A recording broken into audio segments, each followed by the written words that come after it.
I'm sorry, my hair looks like I was out in the wind. It looked like hell took a holiday.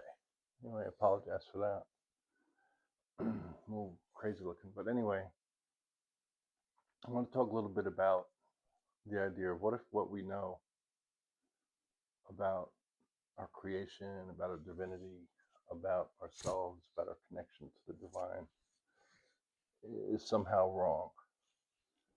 What if over the what if out of all these years of word dependence, we become so dependent on the word that we forgot the reality of what it means to be alive? What I mean is that we follow a religion based on the works of a man, Jesus, if you're a Christian. If you're not, it might be Buddha, it might be somebody else. But anyway, to follow the words is not really the way. You have to follow the way of the person speaking the words. So in Jesus' time, there was two churches formed. The first one was a Gnostic church, and that was based on what Jesus did, not necessarily what he said, but what he did. The other was the Church of Rome with Paul kind of leading the way and Peter. But they were more about what Jesus said. And the trouble with that is once people got a hold of that, they went, wow, this is pretty cool. We can use this as a means to control people. And Rome set up sort of a patriarchal system with Jesus's words where priests ran things and women were secondary. It was all patriarchal, all a little bit authoritative. We say you do, and on and on. And it became sort of this relatively flat, word-based religion that kind of took women and put them to the side as if they don't really matter much. The feminine, the great mother, kind of disappeared, and we had the great father, this vengeful father who would punish you if you didn't act accordingly, and if you didn't do what the church said, you would be hurt. And if you really stepped out of line, you would be dispatched, you'd be killed or whatever. But the other church, the Gnostic church that formed more in the Middle East and in part of Ethiopia and places in North Africa, part of Turkey, other places like that, followed a more matriarchal system of direct experience and direct knowledge. They didn't depend on somebody to tell them what Jesus said. They said, be like him, sit quietly, ponder inside till you can find that place of your own divinity and connect directly with the source, be one with God. Jesus didn't say, talk like me. Jesus said, be like me.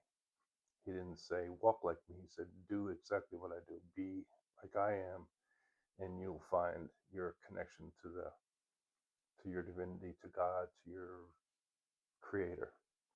And that there'll be some kind of a kingdom on earth, but it's not a real, it's a kingdom inside your being when your being connects to the universe without words through direct experience.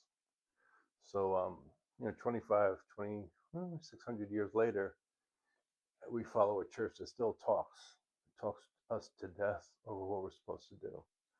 And it doesn't really acknowledge what happens when you quietly sit and pray. I mean, years ago, I was working with people with disabilities, and I found a job for a person at a monastery along the river in Hudson, south of Hudson, near Highland. And it was a Trappist community with an vow of silence. And when I was young, I went, ooh, who would want to do that? Why would you want to be silent? You couldn't talk and you couldn't communicate with each other and that kind of thing.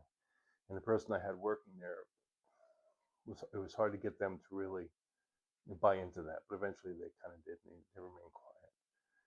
But I thought it was like a thing that was like a bad thing. I thought it was a thing you maybe not want to experience, and that it would be like kind of fruitless to do. And then years later, I was thinking, wow, that's really like what a gift to be able to quietly sit and communicate to the divinity of yourself and to the divinity of the universe without words, but through direct experience. And it's so lined up with my practice of Zen and my practice of other forms of Buddhism that it, kind of like it expanded my understanding of all those things. So they're kind of like I'm drifting all around here, but the point being is that if we're going to be dependent on a word-based religion, you're going to be shallow and you're not going to be able to really ever feel your divinity. You'll only be able to believe it. And the trouble with belief is belief takes energy, like faith. You have faith in something, you believe it, you believe it, you believe it, you keep putting energy into it. Where if you know something, you no longer put energy into it, you just know it and you're relaxed in it. So if we spent more time quietly seeking what we know and not putting a lot of energy into figuring out what we believe, it would be a much more peaceful place and you would find a much closer connection to your divinity. All right, that's it for now, but we'll talk more a little bit later.